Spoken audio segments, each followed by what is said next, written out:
بسم اللہ الرحمن الرحیم الحمد للہ رب العالمین عاقبۃ للمتقین والصلاة والسلام علی اشرف الانبیاء والمرسلین وعلی آلہ واصحابہ اجمعین اما بعد۔ پچھلے لیسن کے اندر ہم نے پڑھا تھا کہ سونے اور چاندی کے برتنوں کے اندر کھانا جو ہے شرعی اعتبار سے درست نہیں ہے، اور اس کی ریزن اللہ کے نبی صلی اللہ علیہ وسلم نے اس کی وجہ یہ بیان فرمائی تھی کہ یہ تمہارے لیے نہیں ہے، یہ کافروں کے لیے دنیا میں ہے اور تمہارے لیے آخرت میں ہوں گے۔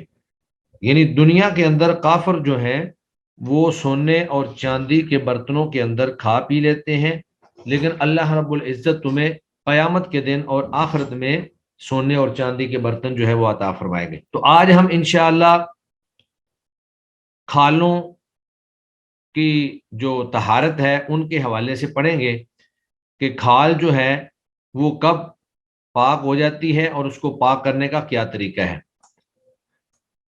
یہ ذرا آصف غنی آپ اپنا کیمرہ بند کر لیں۔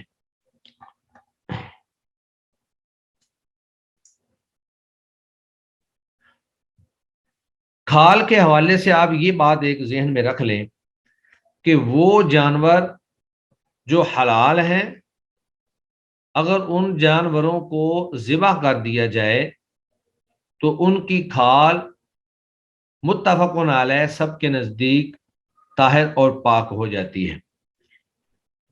اسی طرح حلال جانور اگر مر جائیں یعنی مردار بھی ہو جائیں، جیسے گائے ہے، بکری ہے، بھینس ہے، یہ سارے حلال جانور ہیں، تو اگر یہ مردہ بھی ہو جائیں تو ان کی کھال کو اتار کر اگر اس کی دباغت کر دی جائے، دباغ کا مطلب یہ ہے کہ اس کو مسالہ لگا کر رنگ دیا جائے تو وہ بھی پاک ہو جاتی ہے۔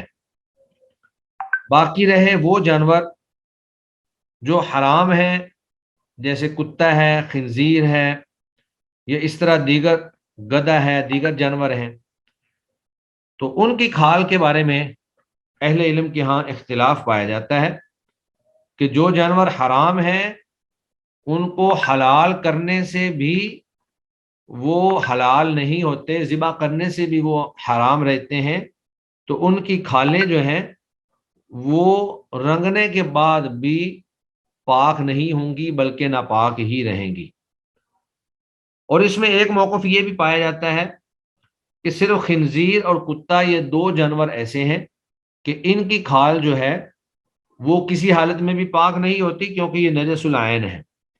اس کے علاوہ دیگر جانور جو ہیں اگر ان کی کھال کو اور ان کے چمڑے کو رنگ دیا جائے، ان کی دباغت کر دی جائے، دباغت کا طریقہ یہ ہوتا ہے کہ اس کو پانی کے اندر ابال کر خشک کر لیا جائے یا مسالے وغیرہ، نمک وغیرہ لگا کر، کیمیکل لگا کر اس کے اندر جتنا پانی ہے اس کو خشک کر لیا جائے اور اس کو چمڑا بنا دیا جائے، تو اس کا معنی ہوتا ہے دباغت کرنا، اس کو رنگنا۔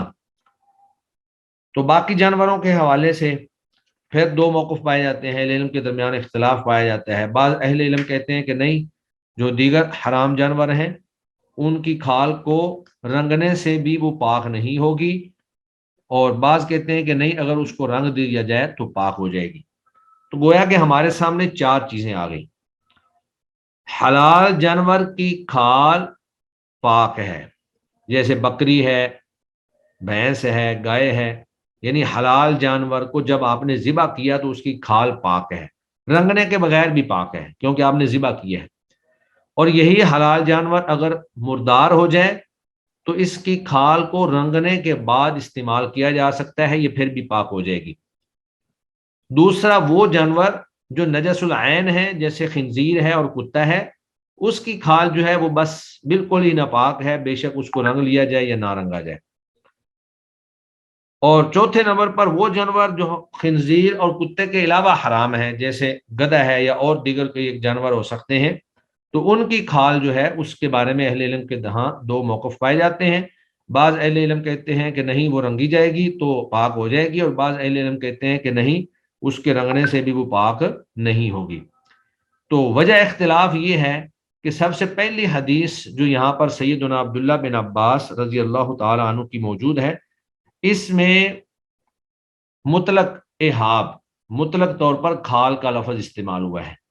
اس میں حلال جانور یا حرام جانور، معقول اللحم یا غیر معقول اللحم، کسی طرح کی بھی جانور کی تخصیص نہیں کی گئی کہ یہاں پر کون سی کھال مراد ہے. اور اس سے آگے سیدہ میمونہ رضی اللہ تعالی عنہا کی جو روایت آ رہی ہے، اس میں اللہ کے نبی صلی اللہ علیہ وسلم نے ایک بکری کو دیکھا جو مردار ہو چکی تھی اور لوگ اس کو پھینکنے کے لیے لے کے جا رہے تھے. تو اللہ کے نبی نے کہا کہ اس کی کھال تم اتار لیتے اور اس کی کھال کو استعمال میں لے آتے. تو جنہوں نے کہا کہ حرام جانور جو ہیں جیسے گدھا وغیرہ ان کی کھال پاک ہے، ان کے نزدیک یہ اوپر والی روایات جو ہیں سیدنا عبداللہ بن عباس کی اور مسلم کی یہ روایت، یہ ان کی دلیل ہے کہ اس کے اندر مطلق طور پر کھال کا تذکرہ ہے اور حلال یا حرام کی کوئی تخصیص نہیں ہے. اور جو کہتے ہیں کہ نہیں کھال مطلق سے مراد حلال جانور کی کھال ہے، تو وہ حضرت میمونہ رضی اللہ تعالی عنہا کی اس روایت کو سامنے رکھتے ہیں. آپ میں سے کوئی عبارت پڑھے گا؟ وعن ابن عباس قال قال رسول عباسین، اللہ. تنوین آئے گی عباسین. سر تنوین واضح نہیں ہے اس کے اوپر نا. اچھا، آپ کے پاس بک نہیں ہے؟ آپ نہیں، یہاں میں نے پہ، یہ آپ نے اسکرین جو کھولی ہے نا ہاں یہیں سے دیکھ رہی ہوں. ہاں، جیسے بک ہونی چاہیے آپ سب لوگوں کے پاس. چلیں پڑھیں. وعن ابن ٹھیک. عباسین. چلیں اس کو میں اور بڑا کر لیتا ہوں تھوڑا سا. وعن ابن عباس قال قال رسول اللہ اذا اذا دبغ دبغ اللحاب اذا دبغ الاحاب دبغ اللحاب فقد طہر. فقد طہورا.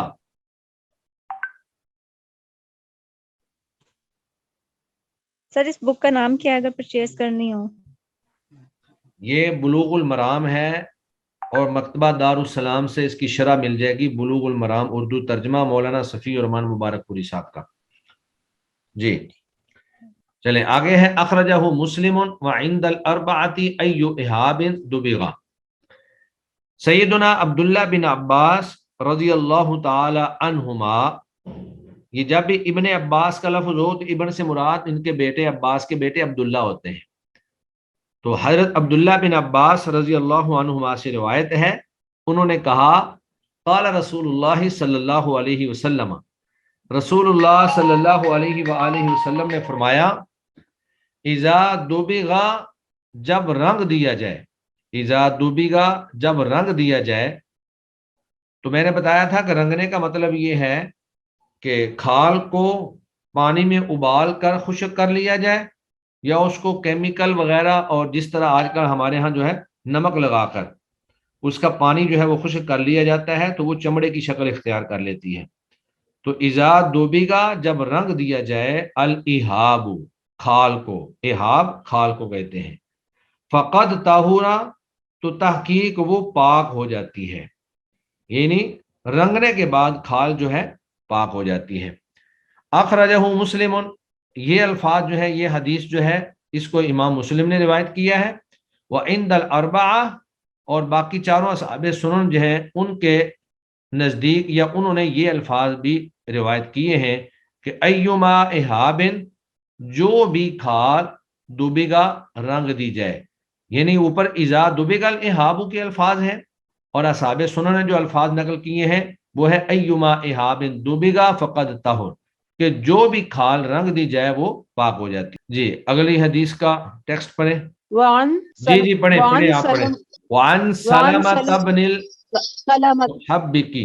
جی وعن سلمة بن المحبق رضی اللہ عنہ قال قال رسول اللہ صلی اللہ علیہ وسلم دباغ جلود المیتة طہورها صحح ابن حبان. اگلی بھی سر پڑھنی ہے؟ پڑھ دیں اگلی بھی پڑھ دیں. جی. وعن میمونة رضی اللہ عنہا قالت مر النبی صلی اللہ علیہ وسلم بشاة يجرونها فقال لو أخذتم إهابها فقالوا إنها ميتة فقال يطهرها الماء والقرض. ہاں والقرض. تو یہ دونوں روایات جو ہیں یہ بھی کھال کو پاک کرنے کے طریقے کے حوالے سے ہی ہیں. وعن سلمة بن المحبق، سلمہ بن محبق راوی ہیں. تو یہ میم کی پیش ہے، ہا کی زبر ہے، محب، اور با جو ہے اس کے اوپر شد ہے اور اس کے نیچے زیر ہے، محبق. بعض نے محبق بھی کہا ہے. تو یہ راوی جو ہیں ان کی کنیت ابو سفیان تھی، بصری صحابہ میں ان کا شمار ہوتا ہے. یہ بھی نبی کریم صلی اللہ علیہ وسلم کے صحابہ میں سے موجود ہیں. تو آپ بنو حذیل قبیلہ جو ہے اس کی طرف منسوب ہوتے ہیں. بنو حذیل قبیلہ سے آپ کا تعلق تھا، اس لیے آپ کو حذلی کہا جاتا ہے. تو سلمہ بن محبق رضی اللہ عنہ فرماتے ہیں قال رسول اللہ صلی اللہ علیہ وسلم، رسول اللہ صلی اللہ علیہ وآلہ وسلم نے فرمایا، دباغ رنگ دینا، جلود المیتتی مردار کی کھال کو، دباغ رنگ دینا، جلود المیتتی مردار کی کھال کو، طہورھا وہی اس کی پاکی ہے. یعنی جب کسی مردار جانور کی کھال کو رنگ دیا جائے تو وہی اس کی پاکی ہے، وہ پاک ہو جاتی ہے. صححہ ابن حبان، اس حدیث کو امام ابن حبان نے صحیح کہا ہے. اور تیسری روایت جو ہے وہ بھی اسی معنی پر ہی ہے. وعن میمونۃ، سیدہ میمونہ رضی اللہ عنہا، یہ نبی مکرم صلی اللہ علیہ وآلہ وسلم کی بیویوں میں سے ایک ہیں، ازواج مطہرات سے ہیں.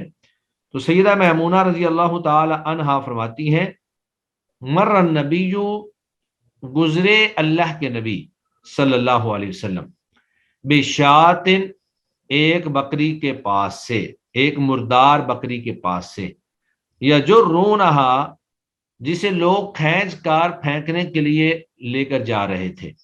یجرونہا، لوگ اس کو کھینچ کر پھینکنے لے جا رہے تھے. فقالا، تو اللہ کے نبی نے فرمایا، لو اخذتم، اگر تم لے لیتے، اتار لیتے، احابہا، اس کی کھال، یعنی اس کی کھال اتار لیتے اور اپنے استعمال میں لے آتے. فقالو، تو انہوں نے کہا، انہا میتتن، یہ تو مردار ہے. فقالا، تو آپ صلی اللہ علیہ وسلم نے فرمایا، یطہرھا، اس کو پاک کر دیتا، الماء، پانی، والقرض، اور کیکر کی چھال.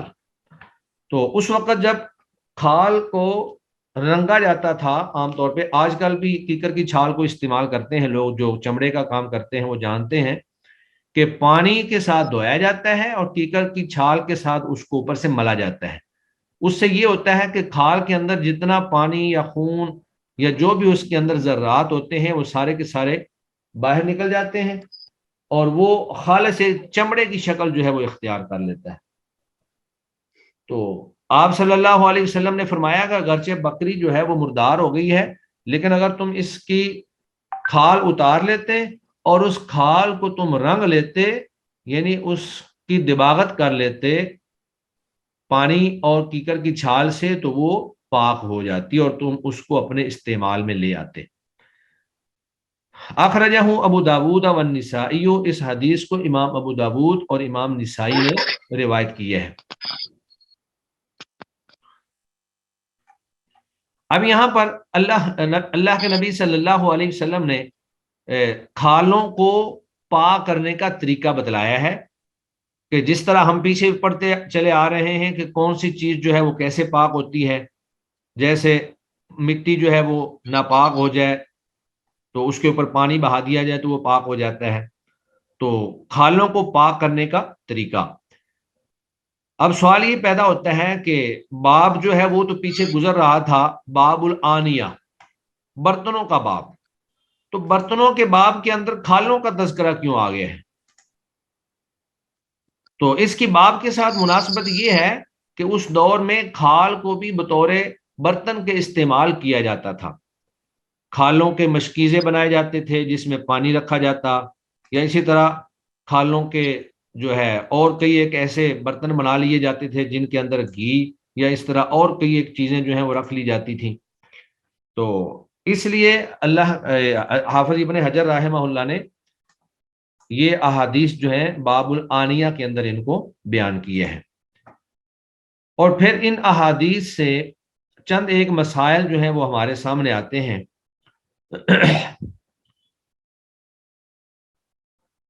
پہلا مسئلہ یہ سامنے آتا ہے کہ ہر وہ جانور جو نجس العین نہ ہو. نجس العین کا مطلب یہ ہے کہ وہ بذات خود نجاست نہ ہو, جیسے کتا ہے یا خنزیر ہے, یہ دو جانور ایسے ہیں جو بذات خود نجس ہیں. تو باقی جانوروں کی کھال اگر تو وہ حلال جانور ہیں اور ان کو ذبح کر دیا گیا ہے تو پھر تو بالکل اس کی کھال کے پاک ہونے میں مسئلہ ہی کوئی نہیں ہے, وہ بغیر دباغت کے بھی پاک ہے. لیکن اگر وہ جانور مر گئے ہیں, مردہ ہو گئے ہیں, تو ان کی کھال کو اتار کر رنگ کر ان کو استعمال میں لایا جاتا ہے, وہ پاک ہو جاتی ہیں. تو جو نجس العین ہے دو جانور خنزیر اور کتا, ان کو چھوڑ کر جو باقی جانور ہیں جیسے گدھا وغیرہ ہے, حرام جانور جو ہیں, ان کی کھال کو بھی اگر اتار کر اس کو رنگ دیا جائے تو راجح موقف کے مطابق جو ہے وہ بھی استعمال میں لائی جا سکتی ہے. دوسری بات ہمیں یہاں سے یہ معلوم ہوتی ہے کہ دباغت سے مراد ازالہ نجاست ہے, یعنی دباغت رنگنے سے مراد نجاست کو دور کرنا ہے. اب وہ نجاست جو ہے وہ پانی سے دھو کر حاصل ہو جائے یا اس میں پانی کے ساتھ ساتھ کیکر کی چھال استعمال کی جائے یا اس میں نمک استعمال کیا جائے, یا جدید دور میں جس طرح کھال کی فیکٹریوں میں کئی مختلف قسم کے کیمیکل استعمال کیے جاتے ہیں وہ استعمال کیے جائیں, تو کوئی بھی چیز جو نجاست کو دور کر دے, وہ پانی ہو, وہ کیمیکل ہو, وہ نمک ہو یا وہ کیکر کی چھال ہو, جب اس کی نجاست دور ہو جائے گی اور کھال سے جب پانی وغیرہ خون وغیرہ نکل جاتا ہے تو پھر وہ چمڑا سا بس رہ جاتا ہے, ایک ایسی چیز رہ جاتی ہے جو گوشت نہیں ہوتا ہے یا خون اور پانی نہیں ہوتا ہے اس میں, تو وہ پاک ہو جائے گی. پھر ان حدیثوں سے ایک بات جو ہمارے سامنے آتی ہے وہ یہ ہے کہ اللہ کے نبی صلی اللہ علیہ وسلم مال کو ضائع کرنے سے بچانے پر حریص تھے. اب وہ بکری مری ہوئی تھی, وہ تو پھینکنے کے لیے جا رہے تھے, لیکن اللہ کے نبی صلی اللہ علیہ وسلم نے اس کو ضائع کرنے سے بچاتے ہوئے یا ضائع نہ کرنے کا حکم دیتے ہوئے کہا کہ کم از کم اس کی کھال جو استعمال میں لائی جا سکتی ہے اس کو اب ضرور استعمال میں لے آئیں, اس کو ضائع نہ کریں, کیونکہ مال جو ہے وہ اللہ کی نعمت ہے اور اس کو فضول میں ضائع نہیں کرنا چاہیے. اور ایک مسئلہ جو یہاں سے ہمیں یہ معلوم ہوا وہ یہ ہے کہ نبی کریم صلی اللہ علیہ وآلہ وسلم غیب کا علم نہیں رکھتے تھے. آپ صلی اللہ علیہ وآلہ وسلم نے جب یہ دیکھا کہ وہ بکری کو کھینچ کر لے کے جا رہے ہیں تو صحابہ نے بتایا کہ یہ تو مردار ہے. آپ شاید دور کھڑے تھے یا جو بھی مسئلہ تھا, آپ کو پتہ نہیں تھا کہ یہ مردار ہے. یا بعض اہل علم نے کہا کہ یہاں سے ایک مسئلہ یہ بھی وضاحت ہوتی ہے کہ صحابہ کے ذہن میں یہ بات تھی کہ جو مردہ چیز ہوتی ہے اس کی کھال بے شک, اس کی کھال جو ہے وہ بے شک رنگ دی جائے وہ بھی حرام ہی رہتی ہے, نجس ہی رہتی ہے. اور پھر جو کھال رنگ دی جائے اس کا خشک استعمال اور تر استعمال, ہر طرح کا استعمال جائز ہے. خشک استعمال یہ ہے کہ اس کا مسلح بنا دیا جائے یا اس کے ایسے برتن بنا دیے جائیں جن کے اندر چاول یا گندم یا اس طرح کی چیزیں اس میں رکھی جائیں. اور تر استعمال یہ ہے کہ اس کا مشکیزہ بنا کر اس میں پانی جو ہے وہ رکھا جائے. تو بہرحال اس کا دونوں طرح سے استعمال جو ہے وہ جائز ہے. اور اس کے بعد جو اگلا معاملہ ہمارے سامنے آ رہا ہے وہ ہے کافروں کے برتنوں میں کھانے پینے کا حکم. کافروں کے برتنوں میں کھانے پینے کا حکم.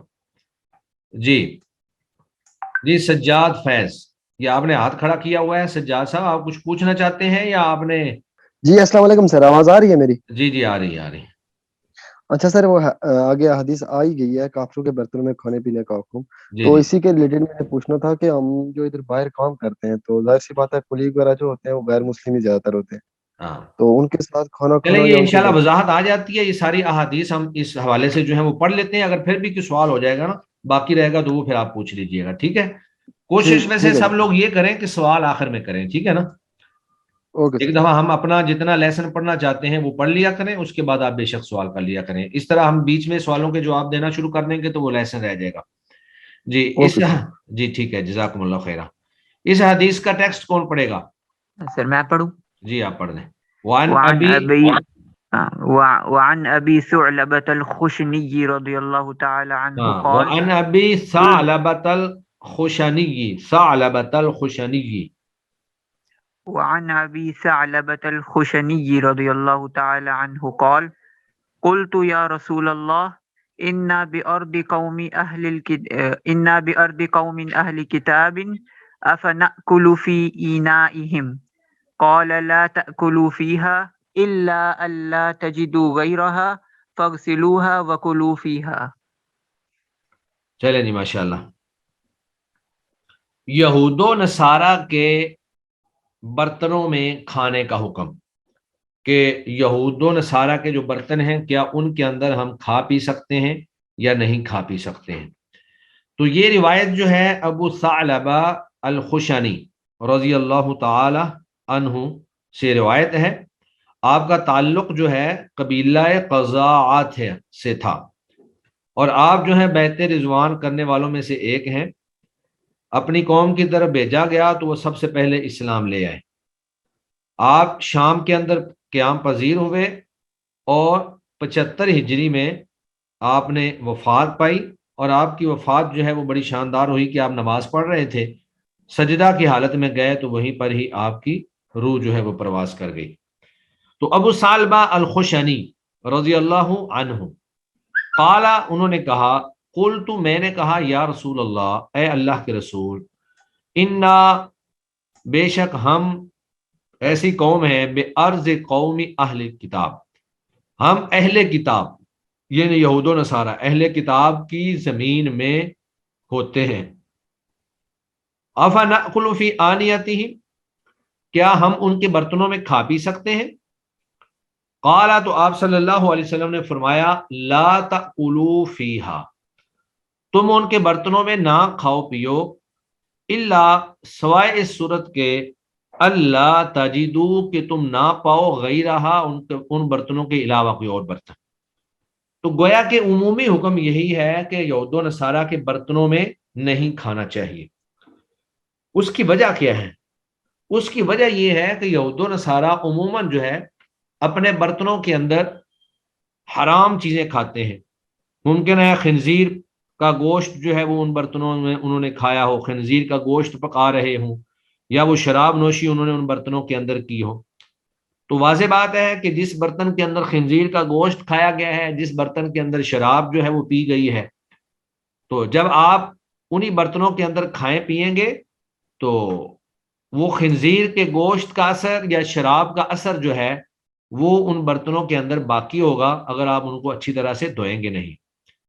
اور پھر اگر آپ ان برتنوں کو استعمال کرتے ہیں تو اگر آپ کھاتے بھی نہیں ہیں، صاف بھی کر لیتے ہیں، لیکن صاف کرنے سے پہلے اس گوشت کی سمیل یا اس شراب کی سمیل جو ہے وہ آپ کو آئے گی، اور جب آپ مسلسل ایسے برتن استعمال کرتے رہیں گے تو ایک وقت آئے گا کہ آپ کے دل کے اندر خنزیر کے گوشت کی جو قباحت ہے یا شراب کی جو حرمت ہے وہ کم ہو جائے گی، اور ممکن ہے کہ آپ کسی وقت وہ گوشت جو ہے اس کا شوربہ چکھ لیں یا انگلی کے ساتھ شراب کا ذائقہ چکھ لیں۔